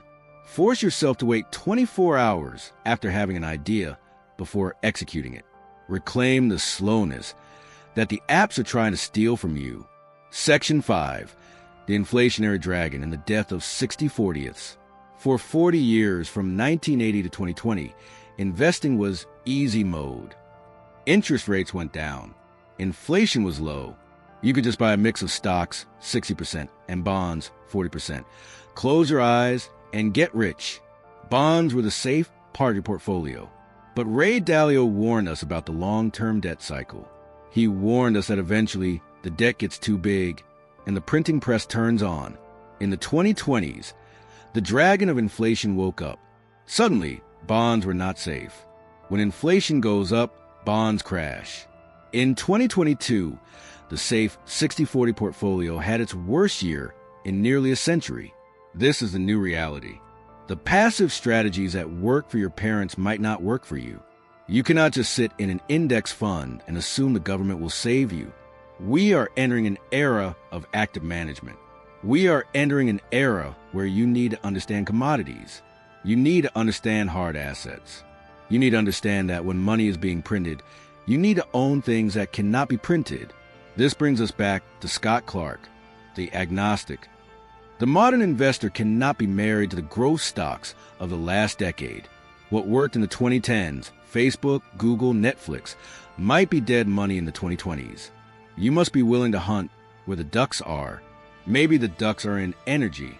Maybe they are in uranium. Maybe they are in emerging markets. You must be flexible. You must be nimble. You must be awake. Section 6, the infinite leverage trap. Finally, we must address the elephant in the room, leverage. In the book, the wizards use leverage carefully. They respect it. In the modern world, leverage is handed out like candy. You can get 100x leverage on a crypto exchange. You can trade options on Robinhood with money you don't have. You can buy a house with 3% down. This access to leverage creates a binary outcome for most young people. They either get rich quick or they go bankrupt. We are seeing a generation of YOLO, you only live once, traders. They look at the inflation, they look at the housing prices, and they feel like the system is rigged against them. They feel that saving 10% is not enough, so they swing for the fences. This is understandable, but it is tragic, because as Larry Benedict taught us, the number one rule is survival. If you blow up your account, you can't play anymore. The modern world tells you that you need to get rich now. The wizards tell you that getting rich is a marathon, not a sprint. If you use 100x leverage, you will eventually hit a zero. It is a mathematical certainty. The modern wizard rejects the get-rich-quick culture. They choose the get-rich-for-sure path. It is slower. It is more boring. But it actually reaches the finish line. Conclusion of the modern context. So where does this leave us? We are standing in a storm. The winds of AI, inflation, social media, and algorithmic chaos are howling around us. The average person is terrified. They are jumping from one hype train to the next, getting soaked, getting lost, getting hurt. But you have a map. You have a map drawn by O'Shea, Dalio, Platt, Greenblatt, and Thorp. You know that the noise is just noise.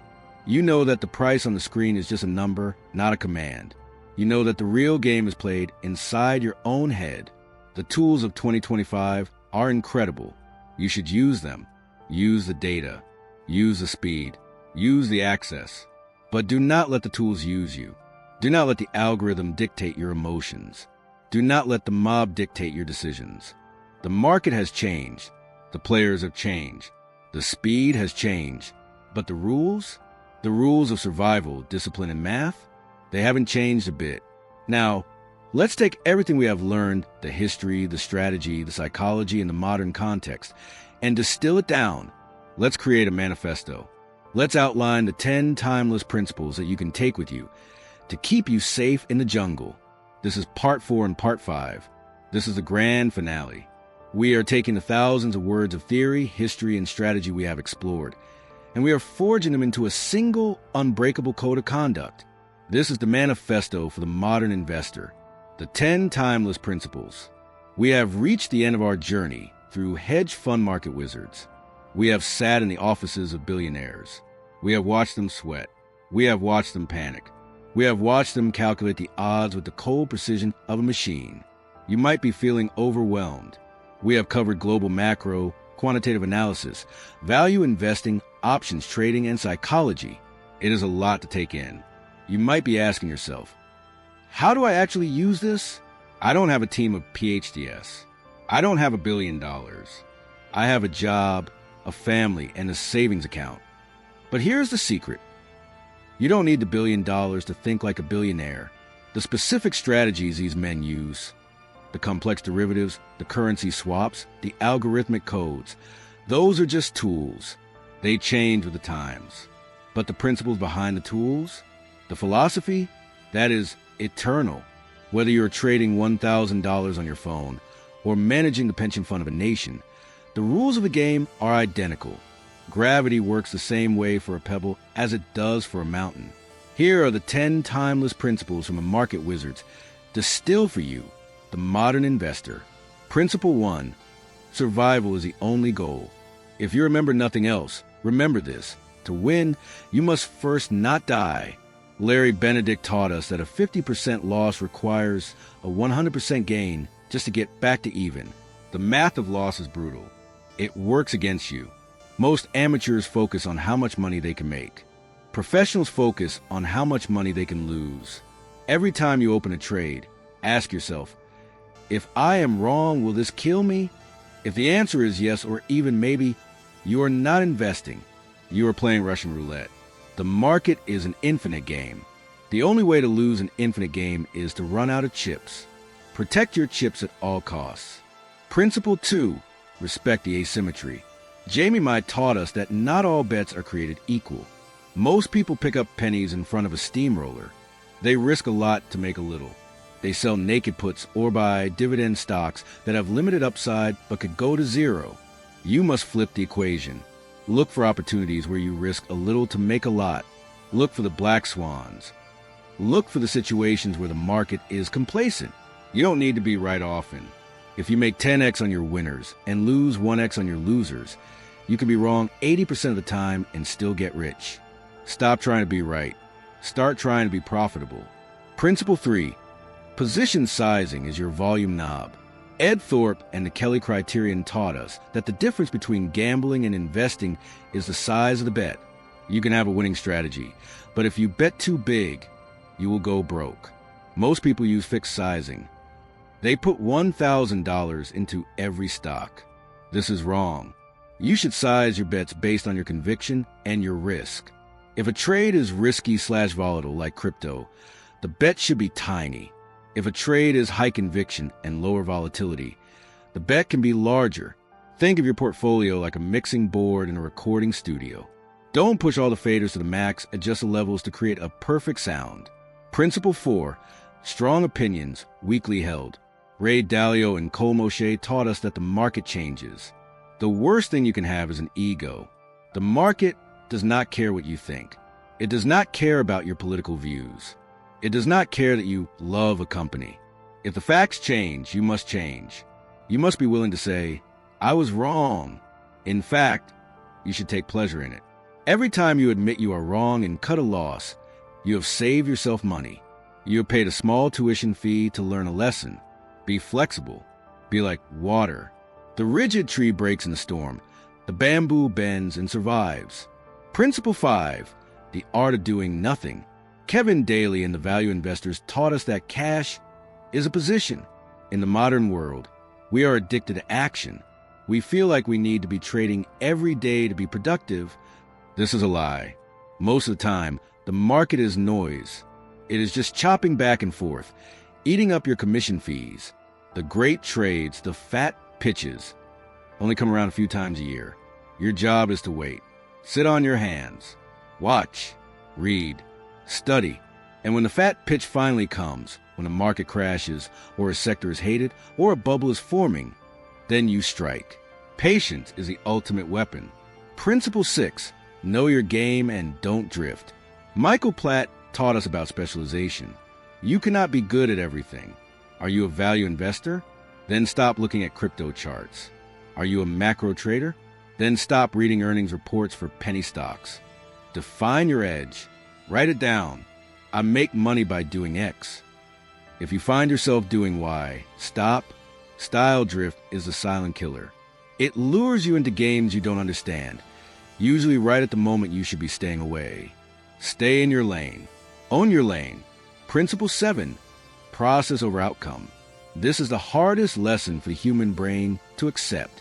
You can make a terrible decision and make money lucky. You can make a perfect decision and lose money unlucky.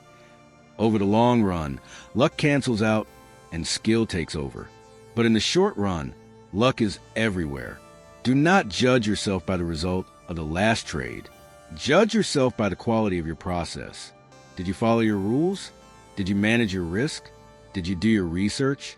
If you did everything right and still lost money, give yourself a high five. You played well. The money will come eventually. If you broke your rules and made money, be terrified. You are training yourself to be a bad trader.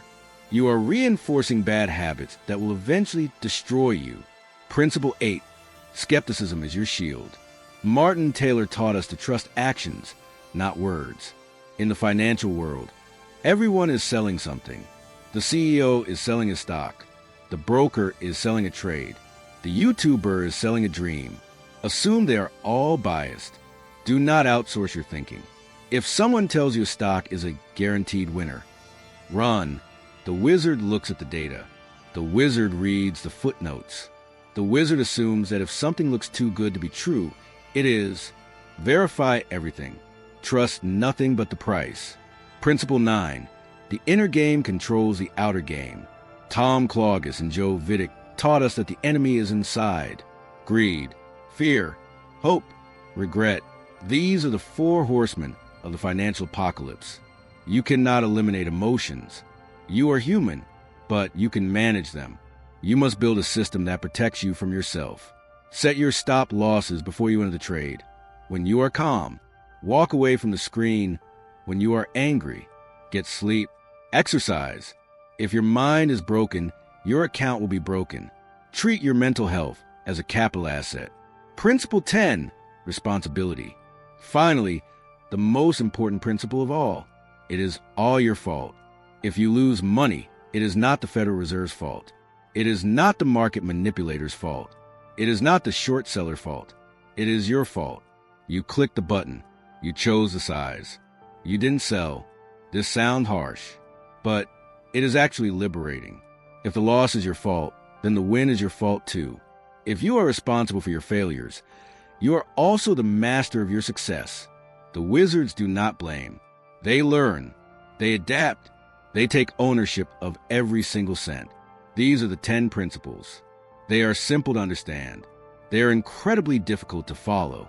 Most people will hear them, nod their heads, and go back to gambling on meme stocks tomorrow. But you are not most people.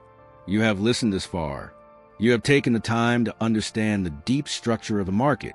You are ready to stop being a tourist. You are ready to become a professional. The market is the greatest game on earth. It is the arena where human psychology meets economic reality.